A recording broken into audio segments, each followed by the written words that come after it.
Assalamualaikum warahmatullahi wabarakatuh. Halo teman-teman, perkenalkan nama saya Dini Karwati dengan NIM 20210125.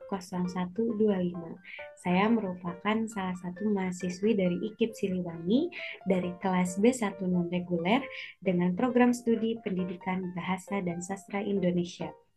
Alhamdulillah, pada kesempatan ini saya akan memaparkan materi mengenai blended learning.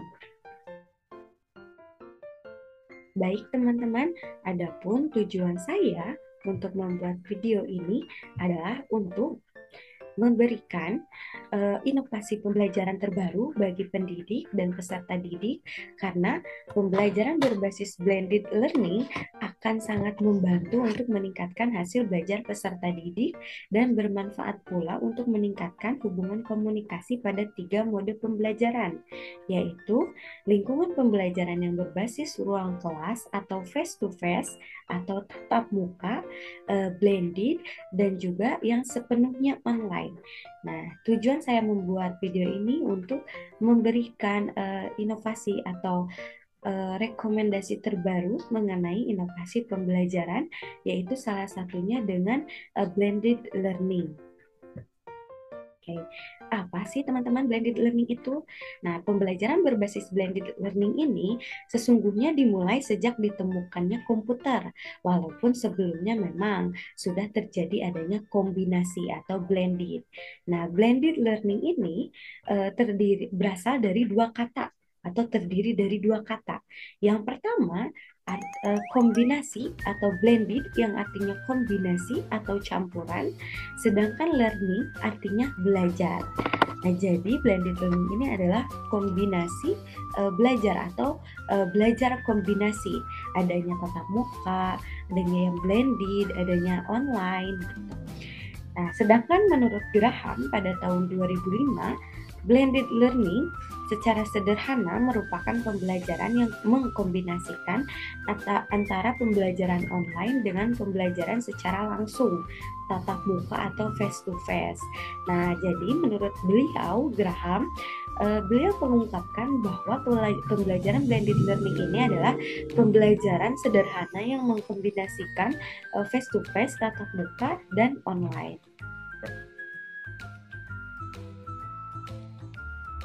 Oke. Baik teman-teman, selanjutnya yaitu mengenai konsep blended learning.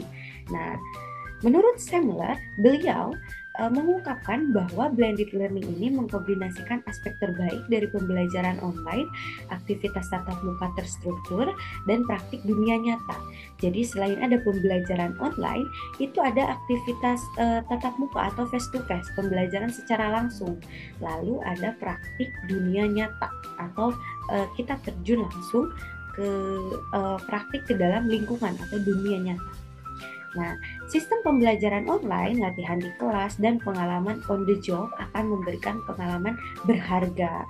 Nah, ketika kita sudah melaksanakan pembelajaran online, mereview ulang pembelajaran, dan melakukan aktivitas pembelajaran secara tatap muka, secara terstruktur, lalu praktik ke dalam dunia nyata, itu akan menghasilkan sebuah pengalaman yang istimewa atau berharga bagi peserta didik.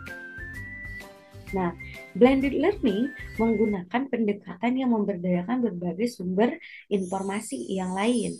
Nah, karena sekarang sudah amat maju teknologi abad 21 di mana teknologi semakin berkembang pesat, muncul teknologi-teknologi informasi yang bisa membantu proses pembelajaran.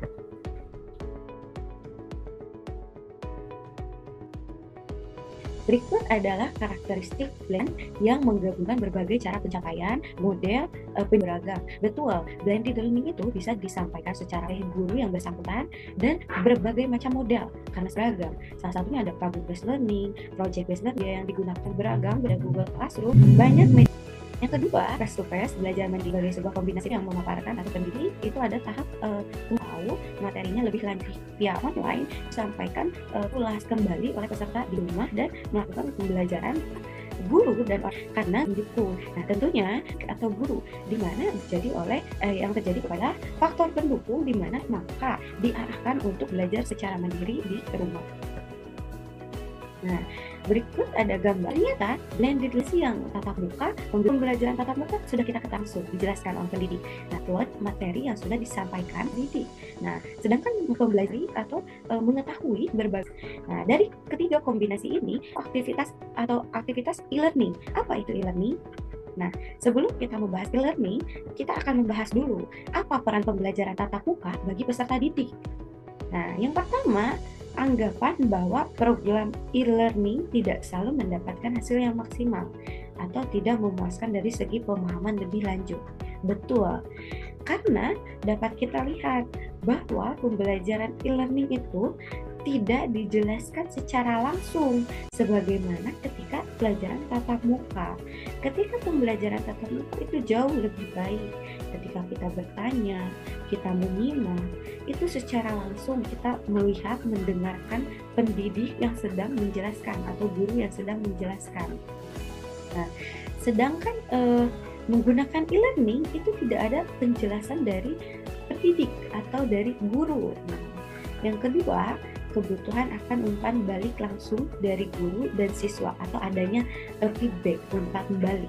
Nah, yang ketiga, adanya rambu-rambu dalam pembelajaran. Nah, jadi dalam pembelajaran tatap muka itu ada arahnya. Tentunya ada, misalnya ketika kita kebingungan, oh ini pembelajaran apa, oh ini ngebahas apa. Nah, itu kan akan dijelaskan atau dipaparkan oleh pendidik atau oleh guru secara langsung, secara tatap muka atau face to face.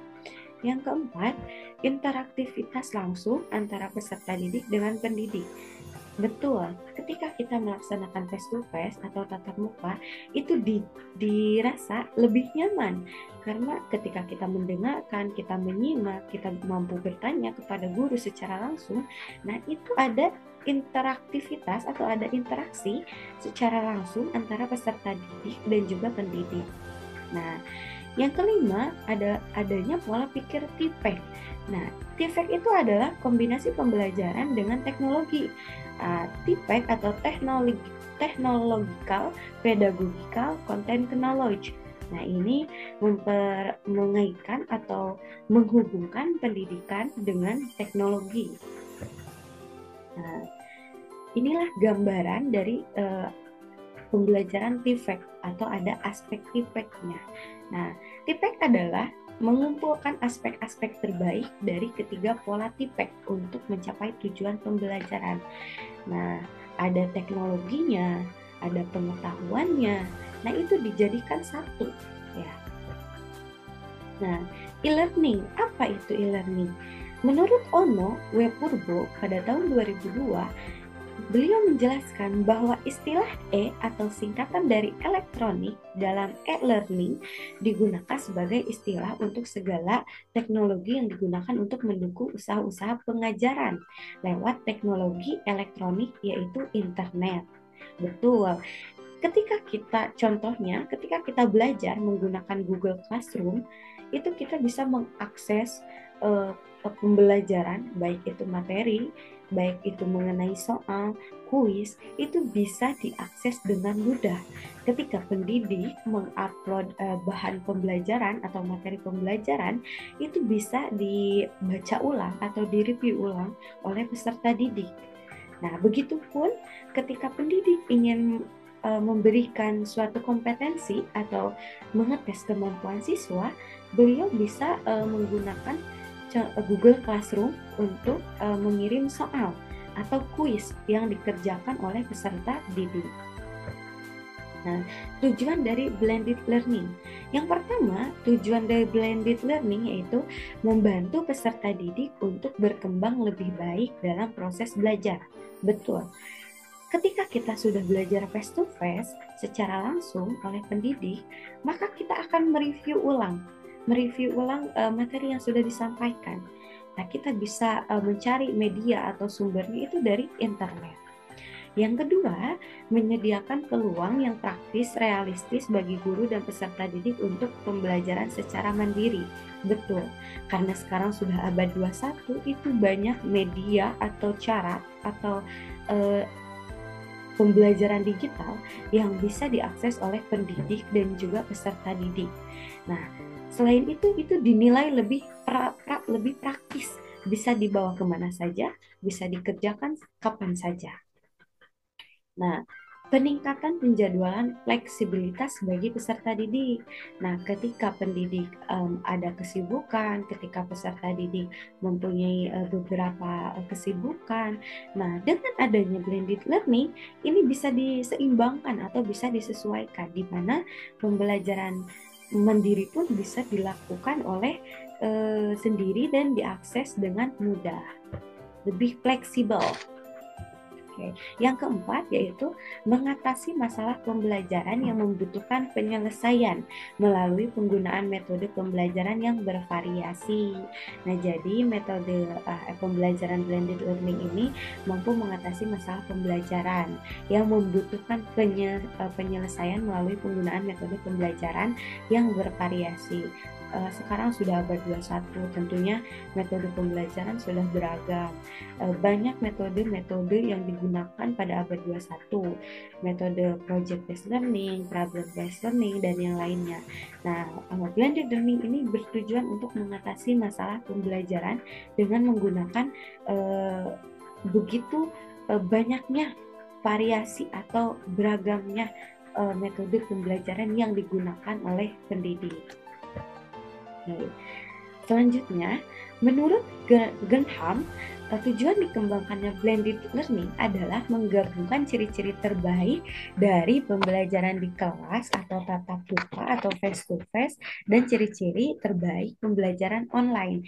Jadi menurut Gunham ini, pembelajaran blended learning ini adalah menggabungkan pembelajaran face to face, pembelajaran secara terbaik itu kan dipaparkan secara langsung oleh pendidik, dan pembelajaran ciri-ciri terbaik pembelajaran online adalah aplikasi atau pembelajaran digital yang bisa diakses, dijangkau oleh pendidik dan juga peserta didik secara mudah, fleksibel, atau lebih praktis. Nah, Sebetulnya pembelajaran dengan metode blended learning ini bertujuan untuk mengoptimalkan pembelajaran sehingga hasil dari kegiatan belajar dapat menjadi lebih baik. Karena selain kita sudah mendengarkan pemaparan dari guru, kita bisa mereview, bisa mencari tahu pembelajaran lebih lanjutnya seperti apa itu melalui mobile learning atau e-learning. Oke. Nah, menurut Jared M. Charman, perancangan blended learning itu dibagi menjadi 5. Yang pertama ada live event. Nah, live event atau tatap muka ini yaitu pembelajaran secara langsung tatap muka dalam waktu dan tempat yang sama, atau waktu yang sama namun berbeda tempat. Nah, jadi pembelajaran langsung secara tatap muka sama, namun contohnya seperti ini. Ketika kita belajar di kelas, itu ada yang secara tatap muka langsung, ada yang online atau misalnya ini laptop. Nah, ini laptop banyak responden atau mahasiswa yang sedang menyimak materi. Tapi ada siswa juga atau mahasiswa yang sedang secara langsung melihat kita sedang menyampaikan materi gitu. Nah, yang kedua ada self-paced learning. Nah, self-paced learning ini adalah pembelajaran mandiri. Nah, self-paced learning ini adalah mengkombinasikan pembelajaran tatap muka dengan pembelajaran mandiri, kapan saja dan di mana saja secara online. Jadi self-paced learning ini kita bisa belajar secara mandiri. Yang ketiga ada collaboration. Nah, adanya kolaborasi. Jadi mendukung kolaborasi antara pendidik, peserta didik, dan juga peserta didik yang lainnya, baik itu dari pihak gurunya atau pendidik, peserta didik, dan lalu peserta didik juga bisa berdiskusi atau bekerja kelompok dengan siswa yang lainnya. Yang keempat adanya assessment atau penilaian, pengukuran hasil peserta didik atau hasil belajar peserta didik. Nah, assessment atau pengukuran ini adalah untuk mengukur pencapaian kompetensi belajar atau sampai mana nih kemampuan peserta didik, sampai mana mereka paham, seperti itu. Nah, yang kelima adalah performance support materials. Nah, ini adalah dukungan bahan belajar atau dukungan bahan ajar. Nah, di sini memastikan bahwa materi yang disiapkan dalam bentuk digital dapat diakses secara online maupun offline. Jadi performance support materials ini, dukungan bahan ajar, harus bisa diakses secara online maupun offline oleh peserta didik. Nah, aplikasi yang saya rekomendasikan pada abad 21 ini untuk mempermudah proses pembelajaran di masa pandemi, salah satunya adalah pembelajaran menggunakan aplikasi Google Classroom. Nah, Google Classroom ini adalah platform gratis berbasis web yang dibuat untuk mempermudah kegiatan pembelajaran pendidik dan murid. Classroom atau Google Classroom memungkinkan para guru untuk mengatur dan menilai progres murid-muridnya sambil tetap terhubung dari manapun juga. Nah, sesuai dengan pengalaman pribadi saya, ternyata Google Classroom ini jauh lebih fleksibel, jauh lebih praktis. Kita bisa mengakses dimanapun dan kapanpun. Selain itu, bagi pendidik mungkin ini dinilai lebih mudah karena selain bisa mengupload materi pembelajaran, pendidik juga atau dosen atau guru bisa melihat peserta didik yang hadir atau bisa mengabsensi secara langsung melewati Google Classroom. Selain bisa mengupload, mengabsensi, nah di Google Classroom ini juga bisa mengirimkan tugas atau kuis yang harus dikerjakan oleh siswa atau mahasiswa. Nah, namun selalu ada tenggat atau deadline-nya. Ada deadline-nya sampai batas akhir pengumpulannya sampai kapan. Tapi secara umum, Google Classroom ini mampu membantu proses pembelajaran blended learning. Karena guru selain Zoom atau secara online sudah memaparkan materi, itu oleh mahasiswa atau murid bisa direview ulang ketika materi itu diupload oleh pendidik atau dosen ke Google Classroom. Jadi mahasiswa atau siswa bisa belajar secara mandiri. Nah, penerapan blended learning. Nah, di sini saya mengambil mata pelajaran bahasa Indonesia, materinya menyimpulkan isi berita dari materi kelas 7 SMP semester 1. Nah, penerapannya, langkah yang pertama adalah guru mengupload materi pembelajaran atau tugas-tugas pada aplikasi Google Classroom.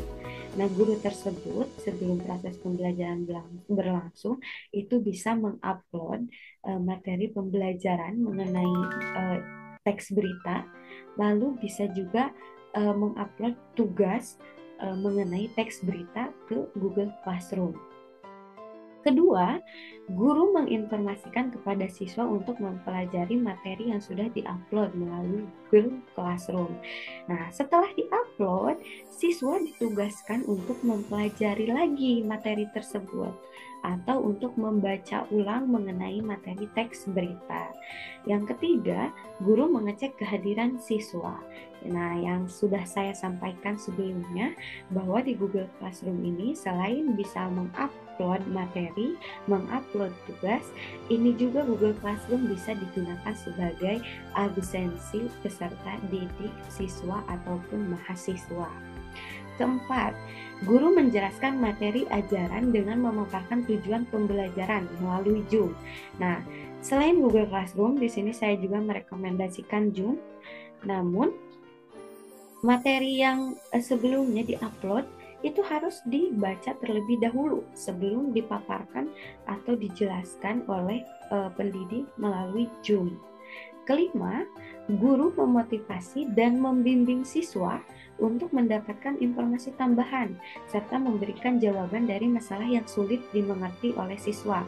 Nah, jadi di sini Setelah setelah mengupload materi, dibaca ulang oleh siswa, maka dipaparkanlah materi tujuannya atau intinya oleh guru.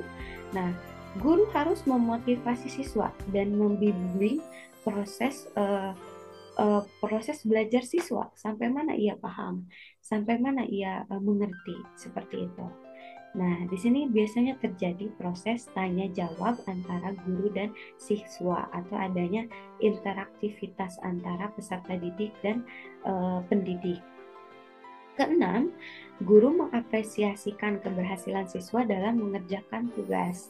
Nah, tentunya ketika kita sudah mengupload tugas di Google Classroom, nah, ada siswa yang rajin mengerjakan, tidak pernah telat deadline-nya, selalu tepat waktu atau sesuai dengan tenggat, maka guru harus mengapresiasikan keberhasilan tersebut gitu.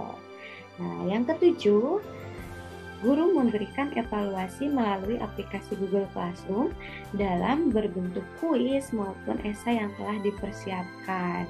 Nah, jadi siswa itu dimotivasi terlebih dahulu untuk mengerjakan tugas atau kewajibannya, lalu guru akan memberikan evaluasi sampai mana uh, kemampuan atau potensi yang dimiliki oleh peserta didik tersebut. Nah, ini teman-teman, blended learning secara gambarannya yaitu seperti ini. Tahap yang pertama yang dilakukan yaitu secara tatap muka atau face to face. Kita sebagai peserta didik atau mahasiswa, kita menyimak, mendengarkan apa yang sedang dipaparkan oleh guru. Nah, setelah selesai face to face, kita bisa mereview ulang materi tersebut melalui internet atau melalui e-learning. Nah, kita bisa mengakses berbagai materi tanpa batasan. Nah, selain itu, setelah kita mencari, maka kita bisa berdiskusi dengan teman-teman atau dengan teman sebaya mengenai materi yang sudah dibahas. Setelah itu, Setelah mereview ulang, kita bisa mencetaknya atau untuk membacanya sekedar ulasan atau sekedar mengingat-ingat untuk memahami materi tersebut dan berjaga-jaga agar kita, oh, materi ini sudah dipelajari, oh, saya paham materi ini gitu. Nah, setelah itu baru kita bisa mendiskusikan dengan guru atau dengan pendidik. Nah, dalam blended learning ini secara keseluruhan, walaupun pembelajarannya tatap muka dan online, tentu saja harus dievaluasi atau direview ulang dengan pendidik atau guru. Nah, kelebihan dari blended learning. Kelebihan yang pertama, peserta didik lebih leluasa untuk belajar berbagai materi. Tentunya dengan adanya blended learning, kita bisa mengakses elektronik atau media pembelajaran digital dengan begitu luas, dengan informasi tanpa batas. Dari sumber manapun ilmu yang mau kita cari itu insya Allah pasti ada. Kedua, bisa berdiskusi di luar jam tatap muka. Seperti gambar yang tadi, bahwa ketika kita sudah tatap muka atau face to face belajar dengan guru atau pendidik, maka kita bisa berdiskusi dengan teman, setelah dengan teman, lalu bisa didiskusikan lagi dengan pendidik atau dengan guru. Ketiga, kuis online dan bisa membagi file pembelajaran atau file share. Betul. Kuis online itu bisa dilakukan melalui Google Classroom. Kita bisa mengulas materi melalui Google Classroom, bisa mengerjakan kuis online melalui Google Classroom, bisa juga mengabsensi atau mengisi daftar hadir melalui Google Classroom. Keempat, pengajar dapat mengelola dan mengontrol pembelajaran yang dilakukan siswa di luar jam pelajaran peserta didik. Nah, dengan adanya kuis, dengan adanya tugas, itu pendidik mampu mengontrol jam belajar peserta didik, baik di sekolah maupun di rumah atau di luar jam sekolah. Nah, ada kekurangan dari blended learning. Kekurangan yang pertama adalah tidak didukung oleh sarana dan prasarana. Nah, ini adalah salah satu permasalahan yang dialami oleh siswa-siswi zaman sekarang, di mana di antara mereka ada yang keterbatasan, tidak mempunyai handphone atau telepon genggam, dan kekurangan atau tidak memiliki kuota internet, sehingga mereka tidak bisa mengakses materi ataupun informasi mengenai materi pembelajaran yang diajarkan di sekolah. Kedua, pendidik perlu memiliki keterampilan dalam menyelenggarakan e-learning. Betul, kita sebagai calon guru, sebagai pendidik, kita harus mengikuti zaman, di mana ketika banyak teknologi yang berkembang, banyak teknologi baru, banyak metode baru, itu kita sebagai pendidik harus bisa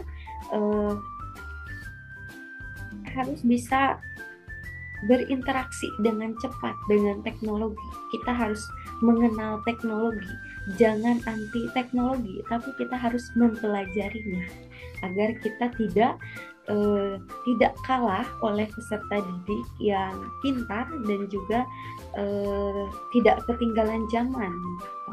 Yang ketiga, diperlukan strategi pembelajaran oleh pengajar untuk memaksimalkan potensi blended learning. Betul, karena blended learning itu kan prosesnya tatap muka, online, dan secara tatap muka dan online. Nah, ini diperlukan strategi atau pola pikir pendidik di mana harus memaksimalkan proses blended learning.